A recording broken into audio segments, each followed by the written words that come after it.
దేవుని సన్నిధానమునకు పరిశుద్ధ ప్రార్థనా మందిరానికి అడుగు పెట్టిన తర్వాత వీళ్ళ ఆస్తిపాస్తులు, లేదంటే వీళ్ళ చదువులు, లేదంటే వీళ్ళ యొక్క సంతోషాలు, వీటి గురించి మనమంతా చూస్తానే ఉన్నాం. దీవించబడ్డారు.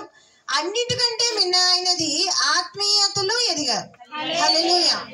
ఇదైతే మేము దృఢంగా చెప్పగలం. ఈ మధ్య కాలంలో మరి ప్రభువారి కృపను బట్టి మరి ఆయన చిత్త ప్రకారము అభిషేకము అనేది దేవుడు తానే దిగివచ్చి మాకు ఇచ్చినందున మేము ప్రార్థన చేస్తూ ఉండగానే దేవుడు చక్కని అభిషేకము అనేక మంది మీద కుమ్మరిస్తా ఉన్నాడు. హల్లెలూయా. నేను చాలా ధైర్యముగా ఈ మాట చెప్పగలను.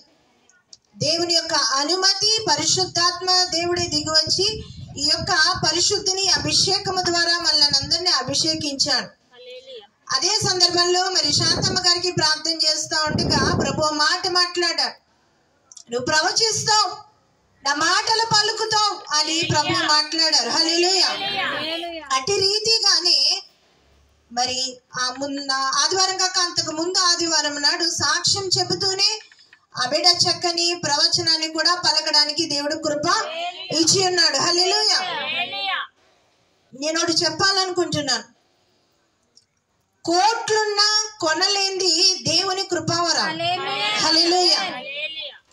ధనముతో కొనలేం, మనకున్న పలుకుబడితో కొనలేం, మనకున్న ఒకవేళ మనకి ఏ హోదా ఉన్నా దాంతో కొనలేం. దేవుని యొద్ద నుండి వచ్చే ఈ వరాలు గాని, దేవుని అభిషేకము గాని, దేవుని శక్తి గాని, దేవుని అద్భుత కార్యములు గాని, ఇవన్నీ కూడా ఆయన ఉచితముగా మనల్ని ప్రేమించి ఇచ్చేవి. హల్లెలూయా. అవి పొందుకోవాలి. క్రైస్తవుడుగా ఉండిపోకూడదు, కానీ ఇంకా అతను దేవుని వారసులుగా ఆత్మీయతలో ఎదగాలి. హల్లెలూయా. నేను క్రైస్తవునండి, నేను యేసుక్రీస్తు ప్రభువారిని నా సొంత రక్షకునిగా అంగీకరించాను, యేసయ్య నా ప్రభువు అని అంటాం. మనం నా దేవుడండి అంటాం. అయితే ఆయనతో మాట్లాడే అనుభవంలోకి మనం రావాలి. హల్లెలూయా. ఆత్మీయతలో ఎదగాలి. దేవునికి దగ్గర సంబంధం మనము కలిగి ఉండాలి. క్రైస్తవుడు దేవునికి మెచ్చే రీతిలో జీవించాలి. హల్లెలూయా. అటువంటి జీవితాన్ని మనము కలిగి ఉండాలి. అయితే వీరి యొక్క రక్షణ విషయంలో మరి సాత్విక ప్రియ రక్షణ విషయంలో అయితే గనక తన హృదయంలో నీటి బాప్తిసం పొందాలని ఆశ కలిగి ఉండేది. అదే ఆశతో దేవుని సన్నిధికి వచ్చింది. ఒక ఆదివారము స్తుతి ఆరాధన చేస్తూ ఉండగానే మరి ప్రభు వారు మాట్లాడారు. ఏంటంటే, సాత్విక ప్రియ, నువ్వు ఆలస్యం చేయదు, నువ్వు నీటి బాప్తిసం పొందు అని దేవుడు మాట్లాడిన తరువాత ఆ మాట ప్రకారము నీటి బాప్తిసం పొందింది. హల్లెలూయా. మరి ఈ గొప్ప సాక్ష్యాన్ని ఈ బిడ్డ కలిగి ఉన్నారు. ఇంకొక విషయం ఏంటంటే, దేవుని సన్నిధికి వచ్చిన తరువాత ఆత్మీయతలో వారు ఎదుగుతూ ఉన్నారు. హల్లెలూయా. ఒకటి గుర్తు పెట్టుకోవాలి, మన కళ్ళు ప్రభుని చూడాలి. హల్లెలూయా. నువ్వు ఎంత భక్తి చేస్తావో ఈ లోకంలో జీవించినంత వరకు, ఎంత ప్రార్థన చేస్తావో, ఎంత వాక్యము చదువుతావో, ఎంతమందికి బోధిస్తావో, ఎంత సువార్త చేస్తావో, ఈ క్రియలే పరలోక రాజ్యములో ప్రభు వారి ముందు నిన్ను నిలబెడతాయి. హల్లెలూయా. ఆస్తి కోసం నువ్వు పరిగెట్టినా ఆ క్రియలు నిలబెట్టలేవు, పలుకుబడి కోసం పరిగెట్టినవి నిలబెట్టలేవు. కానీ యేసు కోసం జీవిస్తే నిన్ను ఆయన సమక్షంలో నువ్వు నిలబడి దేవుని యొద్ద బహుమానము పొందుకుంటాం. హల్లెలూయా.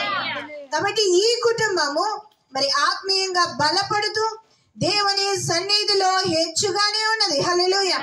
దీవెనకరముగా ఉన్నది. జక్కయ్యతో అంటాడు, జక్కయ్య నీ ఇంటికి రక్షణ వచ్చి ఉన్నది, నశించిన దానిని వెతికి రక్షించుటకు మనుష్య కుమారుడు ఈ లోకమునకు వచ్చాను, యేసు ఈ లోకమునకు వచ్చాను, నీ కోసం నా కోసం మనందరి పాపముల కోసం ఆయన రక్తము చిందించి, ఆయన రక్తము వెలగా ఇచ్చి ఆయన మనలను కొనేసాడు. ఆయన హల్లెలూయా.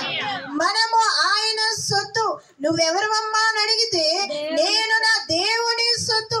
దేవుని సొత్తైన ప్రజలు దేవునికి నచ్చిన రీతిగా జీవించాలి, దేవుడు మెచ్చే రీతిగా జీవించాలి, దేవునికి కృతజ్ఞతాస్తుతులు చెల్లించాలి.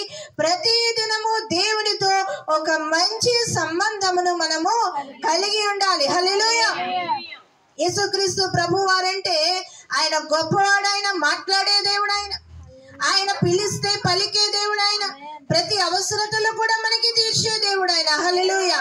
ఇహమందు మనకి దీవెనిచ్చేవాడు, పరలోకమందును మనకు ప్రభువారు దీవెన ఇచ్చేవారు. హల్లెలూయా.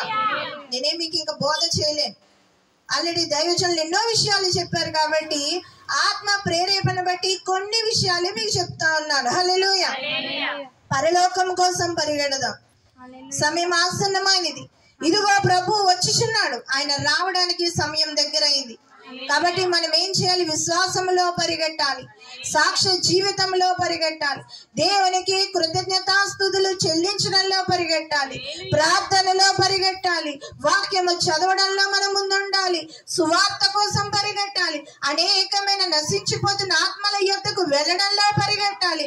మన పరుగు పరుగు పరుగు చివరికి గురి యొద్దకే మన పరుగు. హల్లెలూయా. అటువంటి మంచి జీవితాన్ని కలిగి ఉన్నప్పుడు దేవుడు మన బ్రతుకుల్లో ఆశీర్వాదం ఇచ్చి మన క్రియలకు తగిన చక్కని ఫలము పరలోక రాజ్యములో మనము పొందుకున్నాం. దేవుడి మాటలను దీవించును గాక. ఒకసారి లేచి నుంచినట్లయితే ఒక చిన్న పాట పాడుకొని